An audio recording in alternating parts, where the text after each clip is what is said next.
Di online-nya kan ini sifatnya ketagihan ya, Iya, kalau iya, terkait judi itu betul, ketagihan. betul. Nah, kalau nyoba-nyoba, barangkali kalau nyoba-nyoba ya dan kapok itu masih masih mending gitu. Iya, Tapi kan kalau ada regulasi yang betul-betul dikawal, karena ujung tombaknya memang kalau dalam hal ini Trantibum itu Pol PP Pol ya. PP ya, betul, Nah, betul. bagaimana kemudian Pol PP ini bisa menindak tegas yang Yang kena apa itu ya Bu namanya, ya, betul. pengguna apa ya Pengguna ya. istilahnya ya judi online ini. Personel Pol PP yang kurang juga, terus apa namanya, pengetahuannya yang juga harus di-upgrade Iya, iya, iya. ya, pengetahuan dari personil Mm-mm, ya harus dilatih, harus mm-mm, di-upgrade, mm-mm.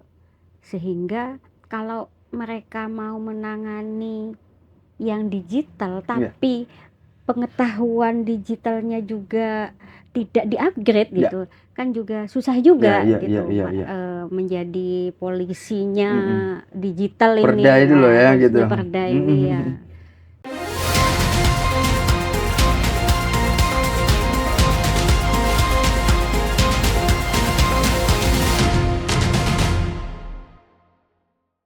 Assalamualaikum warahmatullahi wabarakatuh. Salam sejahtera bagi kita semua. Salam Om Swastiastu, Namo Buddhaya, salam kebajikan. Jumpa lagi bersama saya Randy Nikoramanda di podcast Gebrakan Wakil Rakyat DPRD Jatim. Saat ini DPRD Jatim sedang membahas mengenai Raperda Trantibum. Tentunya ke depan perda ini bisa lebih relevan dengan kondisi kekinian. Perubahan itu bukan hanya soal penegakan hukum, tapi soal memberi kepastian hukum dan mengakomodasi perkembangan situasi yang sebelumnya terwadahi dalam regulasi lama. Sudah hadir bersama saya anggota Komisi A DPRD Jatim, Ibu Hajah Lailatul Khodriah MPD. Langsung saja kita sapa beliau. Selamat sore Ibu. Selamat sore. Baik, Bu, saya pengen tahu, Tribuners juga pengen tahu sejauh mana sih pembahasan raperda ini mengenai ketertiban umum dibahas oleh Komisi A. Seperti apa Bu? Ya. Komisi A memang mendesak pemerintah untuk segera merubah perda tentang Trantibum nomor 1 tahun 2019 yang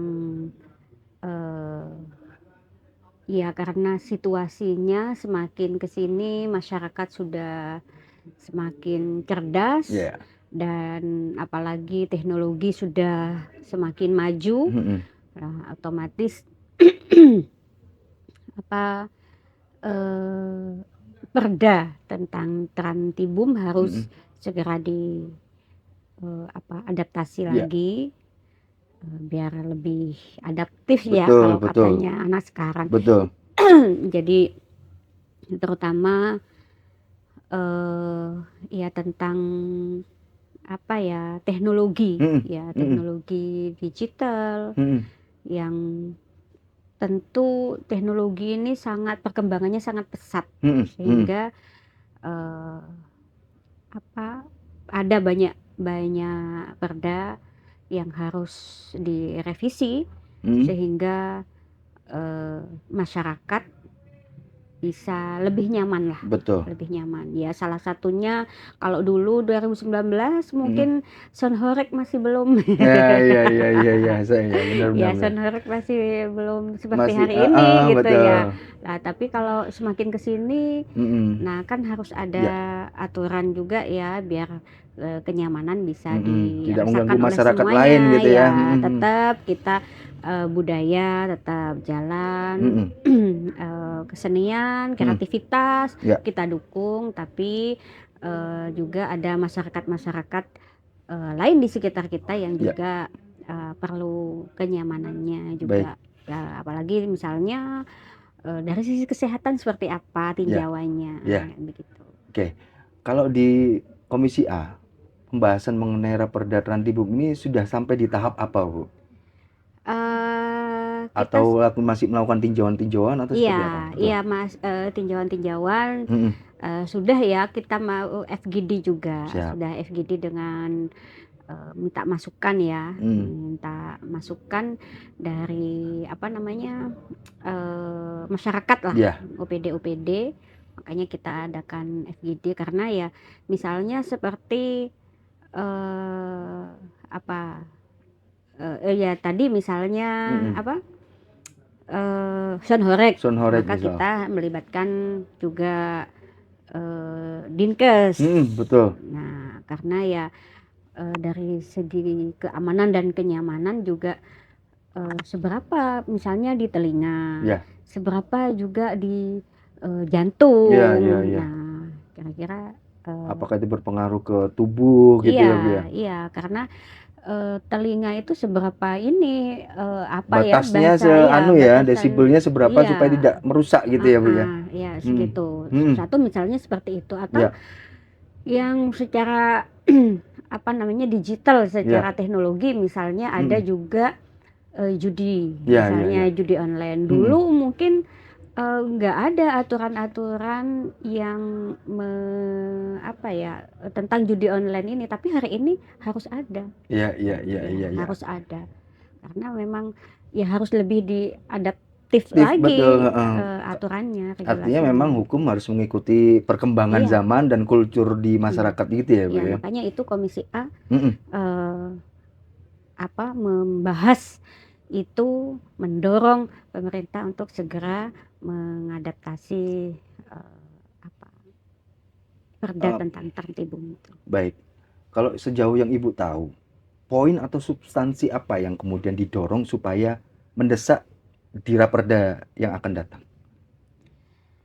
Kalau ada banyak ya, di antaranya ya itu tentang judi online juga, pinjol juga, tentang ya termasuk Sonhorek itu apalagi ya, banyak sekali. Banyak ya Bu ya. Iya nggak apa-apa. Dasar pertimbangannya apa Bu? Apakah itu sangat mengganggu masyarakat? Tadi sudah kita sebut sedikit mengenai Sonhorek, pinjol, dan apakah sudah mengganggu lini masyarakat bawah atau kayak gimana? Ya memang mengganggu ya. Jadi harapan kita nanti tingkat pemerintahan yang paling rendah gitu, desa gitu, setidaknya ada koordinasi, mau mengadakan kan ada namanya sound statis ada non statis. Nah, maka kalau yang statis itu seperti misalnya ada yang non statis ya kayak karnaval begitu. Nah, bagaimana aturan-aturan tentang sound yang diadakan saat karnaval? Nah, itu harapannya ya tidak dibiarkan terbiar lah, tidak terbiar begitu saja. Jadi ada pemerintah, ada koordinasi dengan pemerintah terkecil di lingkungannya. Baik.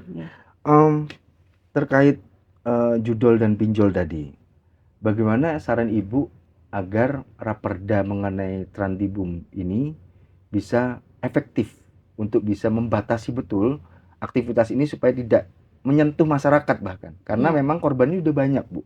Seperti apa Bu menurut Ibu? Iya, kalau ini diantaranya ya, ini saya tadi sudah temukan ada perda tentang diantaranya ada jalan, sungai, terus kawasan pesisir, dan itu yang menjadi perizinan juga. Ya, perizinan, perpajakan juga, karena memang kayak ini ya, judol itu kan kita juga harus melibatkan OJK juga. Gitu ya. Nah, kalau ditanya tadi seberapa Trantibum agar bisa memaksa atau menghentikan aktivitas judi online ini Bu, dan masyarakat juga benar-benar bisa terbantu dan tidak tergiur tadi itu. Iya. Iya. Kalau di Trantibum ya, bagaimana regulasi itu supaya bisa betul-betul menyentuh masyarakat sekiranya ya apa ya tidak lagi mengulangi Betul. tidak lagi mengulangi Ya. judi online-nya kan ini sifatnya ketagihan ya, Ya, kalau ya. terkait judi itu ketagihan. Betul. Nah, kalau nyoba-nyoba barangkali kalau nyoba-nyoba ya dan kapok itu masih mending gitu. Ya. Tapi kan kalau ada regulasi yang betul-betul dikawal, karena ujung tombaknya memang kalau dalam hal ini Trantibum itu Pol PP Pol ya. PP Nah, ya, betul. bagaimana kemudian Pol PP ini bisa menindak tegas yang kena apa itu ya, Bu, namanya ya, pengguna betul. apa-apa ya Pengguna ya. istilahnya ya judi online ini, karena Hmm. kalau misalnya di narkoba itu ada pengguna pemakai ya namanya pemakai di narkoba itu lalu kemudian direhabilitasi di apa namanya di penjara gitu. Penjara apa ya lebih sopan. Nah, maka bagaimana dengan yang judol ini gitu lah, dengan yang judol ini. Sehingga juga adalah penertiban, ada rehabilitasi, karena sebenarnya sama juga dengan narkoba. P4GN ini kita juga di Komisi A ini agak melebar ini, karena juga ada hubungannya juga. P4GN ini kan sudah marak sekali dan hampir semua harus dipenjara. Semua harus dipenjara. Sepakat. Ada nggak rehabilitasi? Ada nggak rumah sakit yang khusus untuk yang beginian gitu? Nah, maka sama juga dengan menurut saya perilakunya nanti regulasi ini juga harus ke sana, Bu, ya. harus mengarah ke sana supaya tadi itu nggak hanya sosialisasi bagaimana biar menyentuh pada masyarakat sekiranya ya betul-betul kapok dan betul-betul ada solusi, betul-betul ya bisa diselesaikan. Baik, betul, sepakat saya, Bu. Walaupun ya saya juga ini narkoba belum selesai. Banyak, Bu, ya PR-nya, Bu, ya. Judol juga gitu kan. Nah, judolnya ya tapi kita tetap optimis, tetap bergerak. Jadi menurut saya strategi apa ya? Ya strateginya ya judol juga dikategorikan mirip-mirip ya, karena ada ketagihannya itu dari Bu Edik ya, Bu, ya. Baik. Kalau saya pengen membahas sedikit mengenai Sonhorek, Bu. Sonhorek itu kan masyarakat terbelah karena satu sisi melihat bahwa itu sisi kreatif dan budaya lokal. Satu sisi dengan suaranya masyarakat juga terganggu.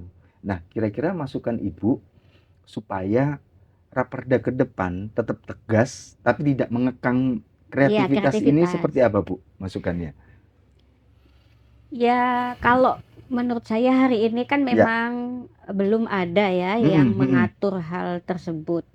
Jadi ya ini regulasi ini harus segera diselesaikan sehingga tidak batasan-batasannya seberapa begitu kan. Harus ada batasan yang tegas sehingga tetap kreativitas budaya di masyarakat tetap berjalan, budayanya juga tidak hilang karena ini bagian dari kita, bagian dari Indonesia, bagian dari Jawa Timur gitu ya.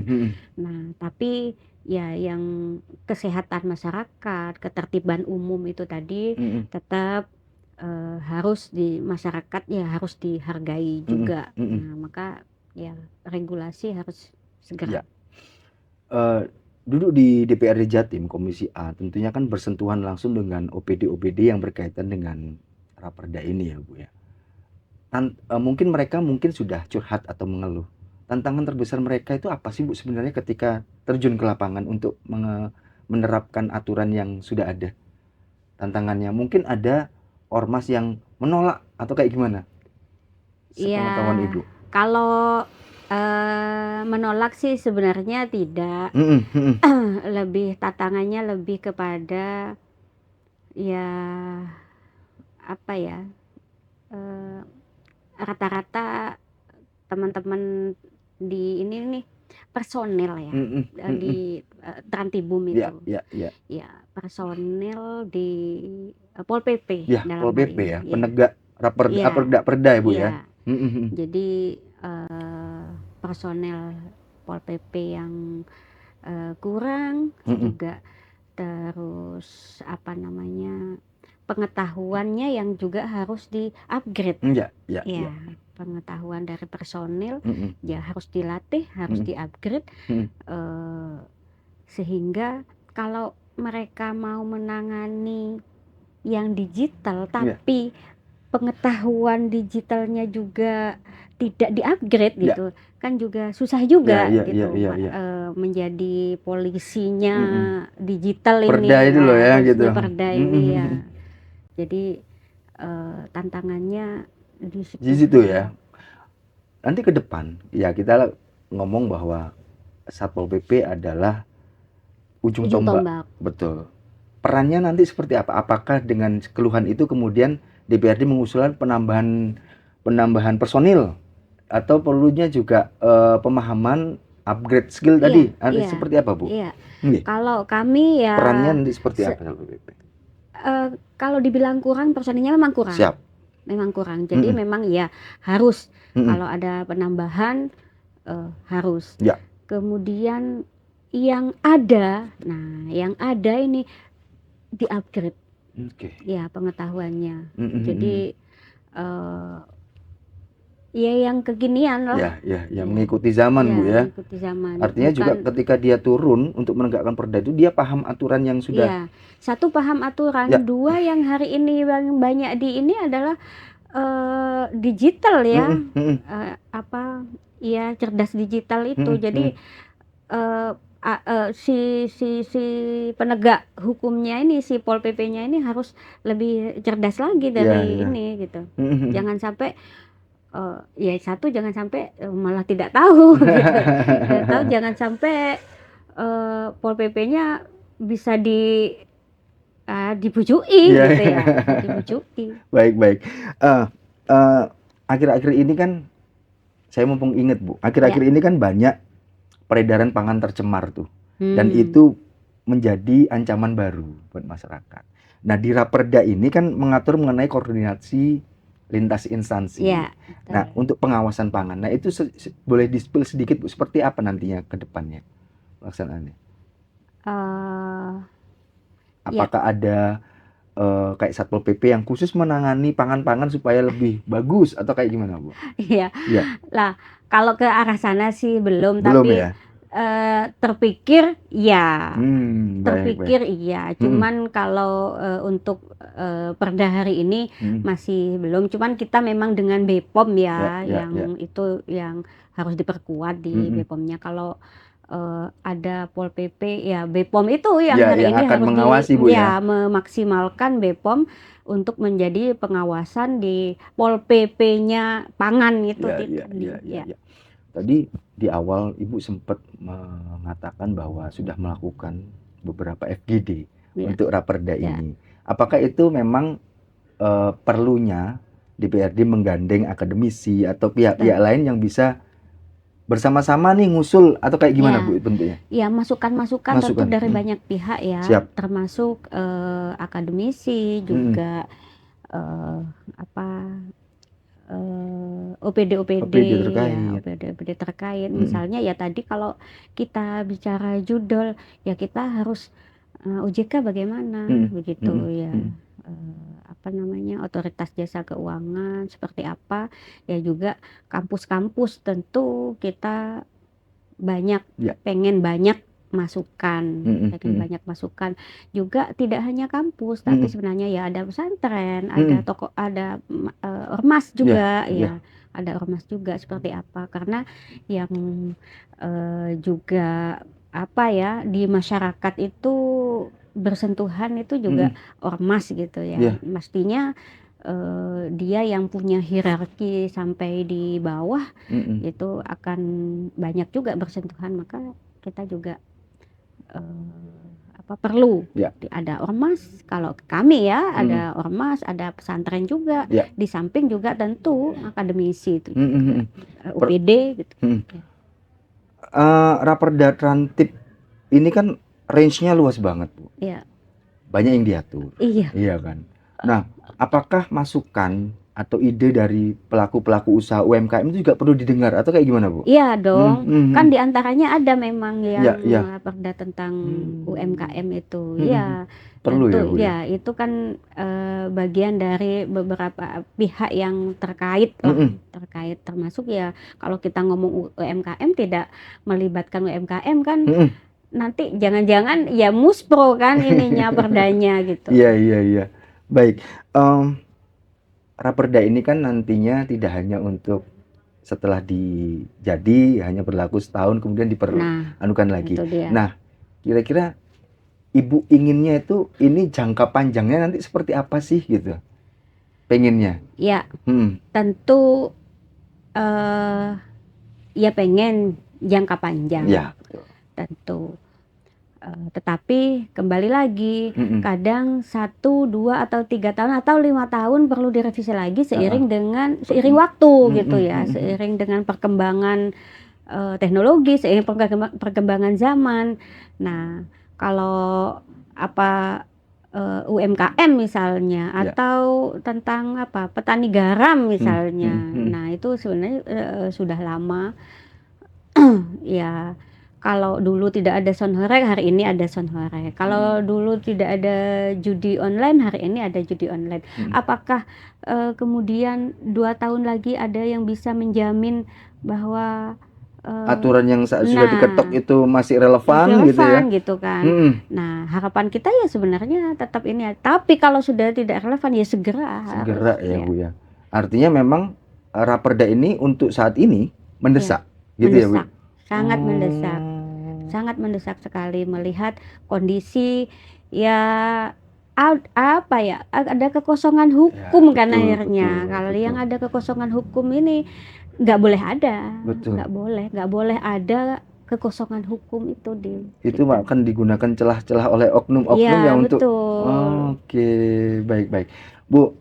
Terakhir sebelum saya bertanya atau closing statement ya Bu, saya ingin tahu komitmen dari Komisi ADPRD untuk benar-benar mengawal Raperda ini agar masyarakat atau bisa mengubah perilaku masyarakat. Ini seperti apa Bu caranya Bu?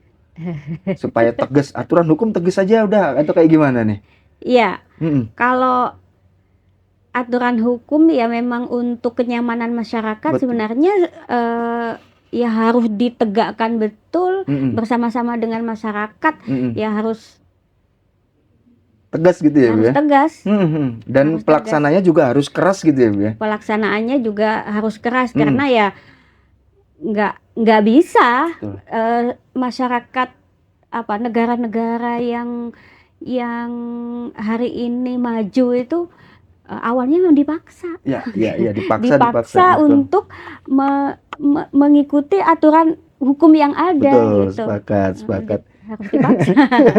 Baik Bu, saya ini closing statement, saya minta waktu Ibu 1 atau 2 menit. Tapi poinnya adalah pesan Ibu kepada masyarakat untuk mendukung kepentingan publik atau dukungan ini supaya Raperda ini bisa benar-benar membatasi hal yang tidak harus dilakukan oleh masyarakat. Monggo Bu. Raperda Trantibum ini semuanya diperuntukkan untuk masyarakat. Jadi kami juga menghimbau kepada masyarakat agar sama-sama tertib dalam melaksanakan ketertiban umum untuk kenyamanan semua masyarakat. Jadi tetap taat pada aturan, pada tata tertib, insya Allah semuanya nyaman. Baik, terima kasih Bu Lailatul Khodriyah. Ya. Baik Tribuners, itu tadi bincang santai saya bersama anggota Komisi A Ibu Hajah Lailatul Khodriyah MPD. Semoga bisa diambil hikmah dan manfaatnya. Sebelum saya pamit, saya ada pantun untuk Tribuners dimanapun Anda berada. Pergi ke pasar membeli sukun, jangan lupa membeli laksa. Mari kita jaga ketertiban umum, hidup damai sentosa di kota. Saya Randy Kuramanda, pamit. Assalamualaikum warahmatullahi wabarakatuh.